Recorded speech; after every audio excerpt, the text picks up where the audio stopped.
আরে এরপরে কার ক্লাস রে? তপন স্যারের বাংলা সাহিত্যের ইতিহাসের ক্লাস। তপন স্যারের বাংলা সাহিত্যের ইতিহাসের ক্লাস? বাংলার মধ্যে আবার ইতিহাস ঢুকলো কি করে? কিছুই বুঝি না বাবা। এই সাইলেন্ট সাইলেন্ট, সবাই চুপচাপ বসো। আজকে পড়াবো চৈতন্য পদাবলী। আমাদের দেশে একটি অতি প্রচলিত অভিমত এই যে মহাপ্রভু চৈতন্যদেবের আবির্ভাব। এ ভাই, কিছু বুঝতে পারছিস? তোর কিছুই বুঝতে পারছি না কি পড়াচ্ছে। আরে আস্তে কথা বল, আমার মতো মুখে হাত দিয়ে সামনের দিকে তাকিয়ে, না হলে স্যার ধরে ফেলবে আমরা কথা বলছি। তুই কিছু বুঝতে পারছিস? না রে, আমিও কিছু বুঝতে পারছি না। আজ কি টিফিন এনেছিস? আমি চাউমিন এনেছি, তুই কি এনেছিস? আমি মুড়ি এনেছি। ঠিক আছে, আগে চাউমিনটা খেয়ে নেবো, তারপরে মুড়ি খাবো। কাল স্কুলে আসবি? ঠিক নেই, নাও আসতে পারি। তুই না এলে তাহলে আমিও আসবো না। আজ বিকেলে মাঠে খেলতে যাবি? হ্যাঁ যাব।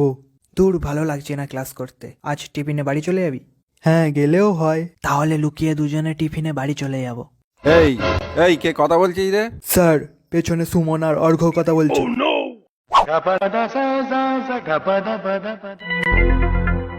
এই তোরা কথা বলছিস? যা ক্লাসে বাইরে যা, মুরগি হয়ে দাঁড়া।